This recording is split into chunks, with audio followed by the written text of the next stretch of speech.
मां देव देवा, पावन रूपा पाहि मां देव देवा, पावन रूपा पाहि मां देव देवा।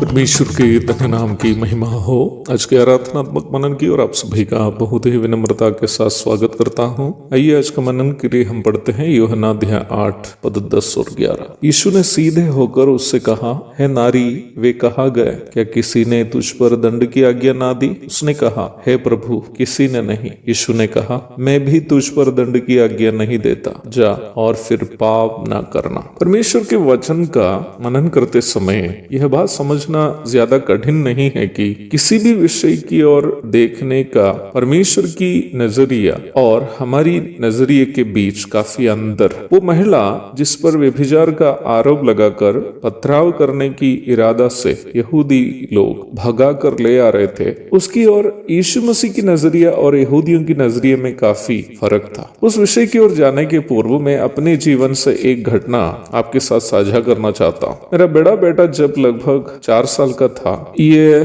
घटना उस समय हुई थी। उन दिनों में हम लोग एक नया टीवी सैमसंग का खरीदा था। टीवी हम लोग एक ऐसा स्टैंड पर रखा था जिसके चक्के भी होते थे। एक दिन मैं भी जब घर में था, बेटा बेडरूम में बैठकर खेल रहा था, पत्नी किचन में थी और मैं विजिटर्स रूम में बैठा हुआ था। अचानक बेडरूम से कोई चीज नीचे गिरने की आवाज सुनाई दी। आवाज से मुझे लगा कि टीवी ही होना चाहिए। मैं दौड़कर बेडरूम की ओर भागा, पीछे से किचन से पत्नी भी। मेरा डर ये था कि कहीं बच्चे के ऊपर तो टीवी नहीं गिरा। जब मैं कमरे में पहुंचा, ये देखकर खुश हुआ कि बच्चा सुरक्षित है, टीवी उसके ऊपर नहीं गिरा था। परंतु वो पूरा डरा हुआ था बच्चा, क्योंकि उसको लग रहा था कि मैं उसकी पिटाई करूंगा, क्योंकि वह जिस गेंद से खेल रहा था वो गेंद टीवी स्टैंड के नीचे चले जाने के कारण गेंद निकालने के चक्कर में उन्होंने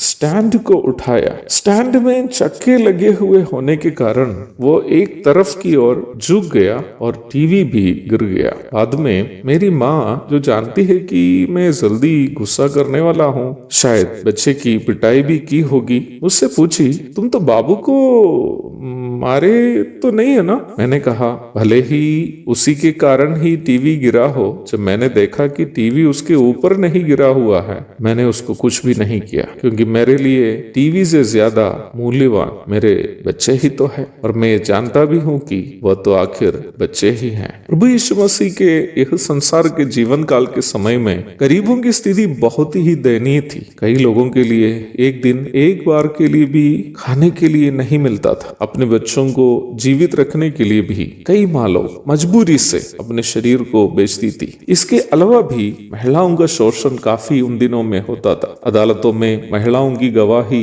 उन दिनों में सुनी नहीं जाने के कारण दुष्ट मानसिकता के पुरुष लोग इसका फायदा उठाते थे। कई महिला शिकायत करने से कुकर्मी मनुष्य अपने कोई दोस्त को बुलाकर दोनों मिलकर महिला पर व्यभिचार करने का आरोप लगाते थे। 2 पुरुष गवाहों के बयान से कोई भी आरोप अदालतों में पक्का साबित हो जाते थे। हमें ये नहीं मालूम है कि यीशु मसीह के पास दौड़कर आई हुई महिला की हालात क्या थी, परंतु एक बात जो मुझे वहां से छुई है वो यह है कि जब यहूदियों ने निम्न स्त्री में एक व्यभिचारिणी को देखे, तो प्रभु ने उसी महिला में अपनी एक संतान को देखा, जैसे मैंने अपने बेटे को देखा था। यहूदी उस स्त्री के व्यभिचार की ओर देखते रहे और उसे दंड देने के बारे में सोचते रहे, तो प्रभु ने उसे उसके पापों से छुड़ाने के बारे में और उसे वापस अपनी बेटी के पद पर लाने के बारे में सोचते रहे, क्योंकि प्रभु से अधिक हमारी मजबूरी को दूसरा कौन जानता है। इसलिए प्रभु ने उस महिला को न केवल लोगों के पथराव से बचाया, बल्कि उसे उसके पाप से और पाप के अनंतकालीन दंड से भी बचाया, क्योंकि प्रभु ने उस महिला की भूमिका भी जानता था, उसकी मजबूरी जानता था कि कौन सी मजबूरी के कारण वह व्यभिचार करने निकली थी, बल्कि लोग उस महिला के केवल गुनाह की ओर देख रहे थे। प्रभु उसके भूत, वर्तमान एवं भविष्य को भी जानता था। मुझे सुनने वाले प्रिय भाई बहनों, हमारा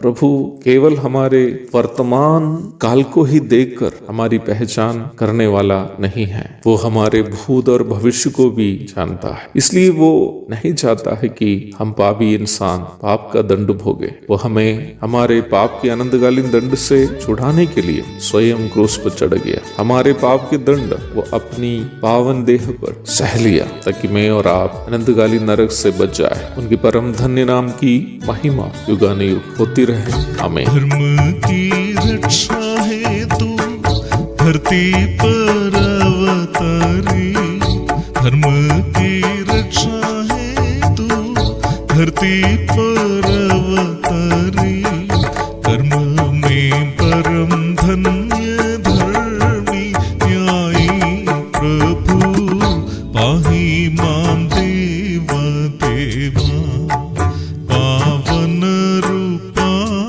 पाहि माम देव देवा, पावन रूपा पाहि माम देव देवा।